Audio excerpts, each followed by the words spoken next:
আসসালামু আলাইকুম। নিশ্চয়ই সবাই ভালো আছেন, আমিও ভালো আছি। সবাইকে জানাচ্ছি রিমঝিম বৃষ্টির শুভেচ্ছা।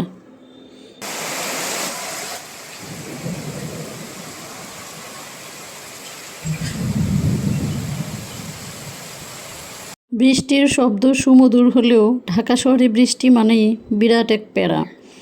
বৃষ্টি আমার অসম্ভব প্রিয়, কিন্তু মাঝে মাঝে খুব বিপদে পড়তে হয়। এই যেমন এখন আমি বাচ্চাকে স্কুল থেকে নিয়ে আসব, কিভাবে বের হব ভেবেই পাচ্ছি না। বাইরে কখন বৃষ্টি কমবে সেই অপেক্ষা করছি।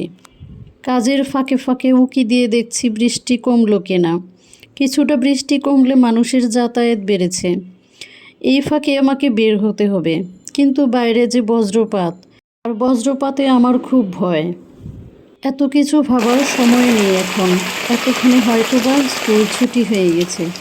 আমি অত শত না ভেবে টুস করে বেরিয়ে পড়লাম। অনেক দিন পর বৃষ্টিতে হাঁটি পাপা করতে পেরে আমার খুব মজা লাগছিল, কিন্তু যেই বাইরের রাস্তায় বের হলাম দেখলাম এসে এক বিরাট যন্ত্রণা। একে তো এই সময় রিকশার অভাব, তার উপরে হাঁটু পানি ভেঙে গিয়ে অনেক দূর রিকশে পেলাম। উঠে পড়লাম স্কুলের উদ্দেশ্যে। রাস্তার কী অবস্থা, হায় আল্লাহ! স্কুলে গিয়ে দেখি আমার দেরি দেখে আমার ছেলেটা ভেবে করে কান্না করছে। পানি পড়ে না? এই প্রথম আমার ছেলে হাত দিয়ে বৃষ্টি ছুঁতে চাইলো, তাই ওকে নিয়ে গেলাম মাঠে, যেখানে বাচ্চারা বৃষ্টিতে লুটোপুটি খাচ্ছে। আমার দেখে খুব মজা লাগছে, ছোটোবেলার কথা মনে পড়ে গেল। আমি এক সময় এরকম বৃষ্টিতে ভিজতাম, এরকম একজন আরেকজনকে পানি ছুঁড়ে মারতাম। সেই মিষ্টি মধুর দিনগুলি যদি আবার খুঁজে পেতাম কতই না ভালো হতো।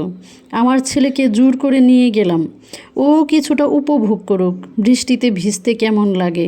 শহরে বাচ্চা কাচ্চারা বৃষ্টিতে যত ভয়, আমার ছেলেও যেতে চাচ্ছে না। জোর করে ঠেলে ঠেলে পাঠাই, আবার চলে আসে, ভয় পায়। একটু লাফালাফি ঝাঁপাঝাঁপি করতে বলছি, তাও সে পারে না, ভয়ে অস্থির। আমাকে বারবার ডাকে। জোরে ওইভাবে না। হ্যাঁ হ্যাঁ হ্যাঁ, জোরে জোরে লাফাও লাফাও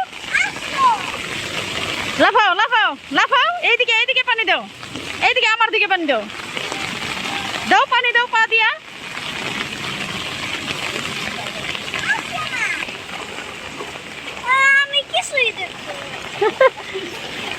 এনে তো পরিষ্কার পানি তোমাদের স্কুলে, আর আমাদেরও নে।